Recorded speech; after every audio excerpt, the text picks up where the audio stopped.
ప్రధాని నరేంద్ర మోదీ నివాసంలో కీలక సమావేశం జరిగింది. అంతర్గత భద్రతతో పాటు సరిహద్దు వద్ద పరిస్థితులపై చర్చించారు. ఈ సమావేశంలో త్రివిధ దళాధిపతులు పాల్గొన్నారు. జాతీయ భద్రతా సలహాదారు అజిత్ దోవల్, రక్షణ శాఖ మంత్రి రాజ్నాథ్ సింగ్, సిడిఎస్ అనిల్ చౌహాన్ పాల్గొన్నారు.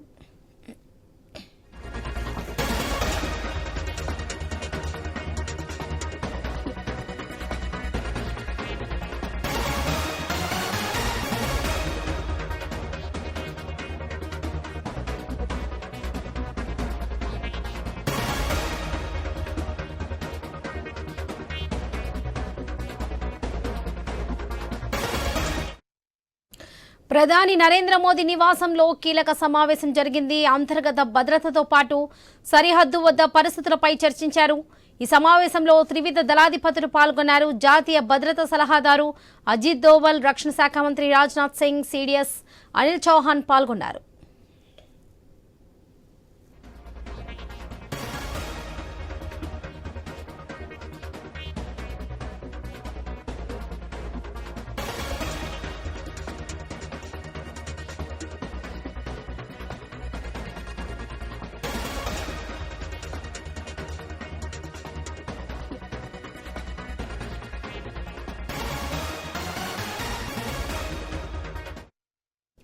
ప్రధాని నరేంద్ర మోదీ నివాసంలో కీలక సమావేశం జరిగింది.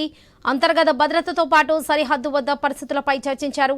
ఈ సమావేశంలో త్రివిధ దళాధిపతులు పాల్గొన్నారు. జాతీయ భద్రతా సలహాదారు అజిత్ దోవల్, రక్షణ శాఖ మంత్రి రాజ్నాథ్ సింగ్, సిడిఎస్ అనిల్ చౌహాన్ పాల్గొన్నారు. ఇదే విషయానికి సంబంధించి మరిన్ని అప్డేట్స్ మా ప్రతినిధి రామకృష్ణ అందిస్తారు. రామకృష్ణ,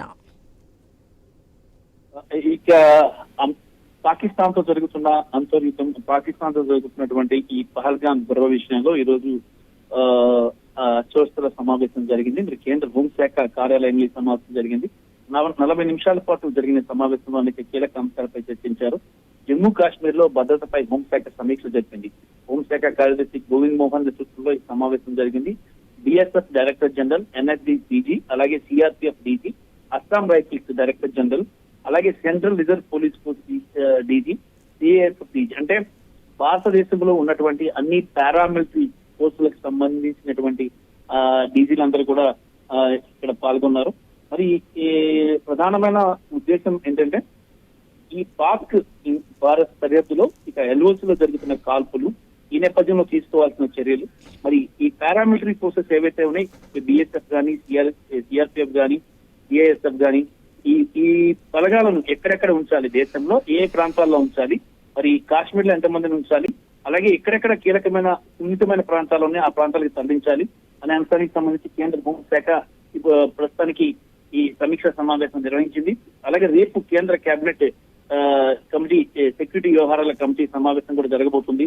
ప్రధానమంత్రి నరేంద్ర మోడీ నేతృత్వంలో జరగబోతున్న ఈ సమావేశానికి కేంద్ర హోంశాఖ మంత్రి అమిత్ షా, అలాగే కేంద్ర రక్షణ మంత్రి రాజ్నాథ్ సింగ్ తో పాటు ఇక పలువురు కీలకమైన అధికారులు, అలాగే కేంద్ర మంత్రులు పాల్గొబోతున్నారు. మరి ఈ సమావేశంలో మరి పాకిస్తాన్ పై ఎలాంటి చర్యలు తీసుకోవాలి, పాక్ పై యుద్ధం చేయాలా వద్దా, చేయాల్సి వస్తే ఏ రకంగా చేయాలి, ఎప్పుడు చేయాలి, ఏంటి, ఇదే చాలా కీలకమైన అంశం. దాంతో పాటు రాహుల్ గాంధీ అలాగే మల్లికార్జున ఖర్గే ఈ రోజు ప్రధానమంత్రికి లేఖ రాయడం జరిగింది. ఈ లేఖలో ప్రత్యేక పార్లమెంట్ సమావేశాలు ఏర్పాటు చేయాలి పహల్గామ్ దాడి అంశంపై అని డిమాండ్ చేశారు. మరి ఈ అంశంపై కూడా చర్చిస్తారు. మరి రేపటి జరగబోయే కేబినెట్ భద్రతా వ్యవహారాల కమిటీ సమావేశానికి గాను ఈ రోజు కేంద్ర హోంశాఖ ఈ పారామిలిటరీ బలగాల అధిపతులతో సమావేశం నిర్వహించింది. ఈ సమావేశం ముగిసింది. అందరూ కూడా సిద్ధంగా ఉన్నాం, ఎలాంటి యుద్ధం వచ్చినా కూడా ఎదుర్కోవడానికి తాము సిద్ధంగా ఉన్నాం, పాకిస్తాన్ కి గట్టిగా బుద్ధి చెప్తామంటూ కూడా కేంద్రానికి భరోసా ఇచ్చారు. Right Ramakrishna, thank you.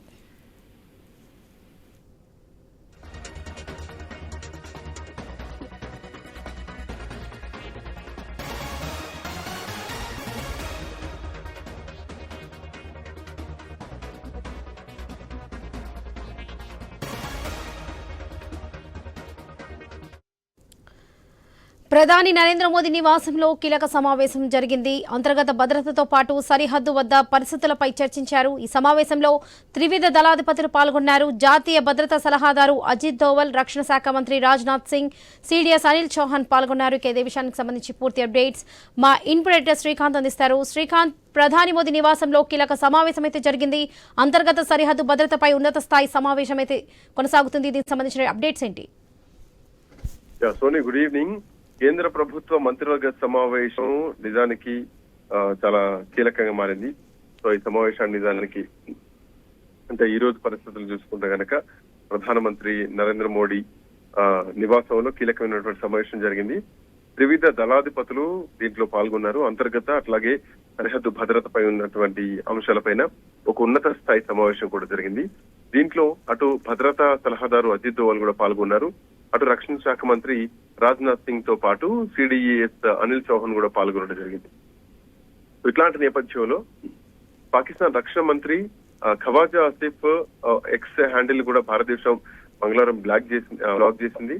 Pahalgam దాడి తర్వాత ఖవాజా ఆసిఫ్ వీడియో వైరల్ అయింది. అందులో పాకిస్తాన్ చాలా కాలంగా ఉగ్రవాద సంస్థలకు నిధులు సమకూరుస్తోంది అని ఆయన అంగీకరించారు. సో భారతదేశం కూడా మొన్న మండే రోజు 17 పాకిస్తాన్ యూట్యూబ్ లో నిన్న మండే రోజు 17 యూట్యూబ్ ఛానల్ నిలిపివేయడం జరిగింది. సో పహల్గాం దాడికి సంబంధించినటువంటి ఇప్పుడున్నటువంటి పరిస్థితుల్లో నిఘా సంస్థలు చాలా కీలకమైనటువంటి సమాచారాన్ని అందించాయి. ఈ దాడికి ప్రధానమైనటువంటి సూత్రధారి పాకిస్తాన్ మాజీ ఎస్ఎస్జీ కమాండర్ హషీం మూసా అని కూడా నిఘా సంస్థల వర్గాలు ఇప్పటికే చెప్పడం జరిగింది.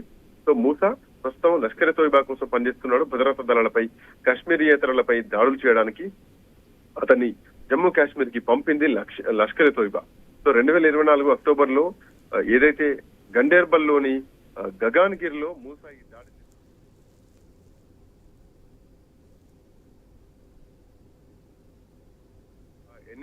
ఎన్ఐఏ కూడా దర్యాప్తు చేస్తుంది వరలక్ష్మి.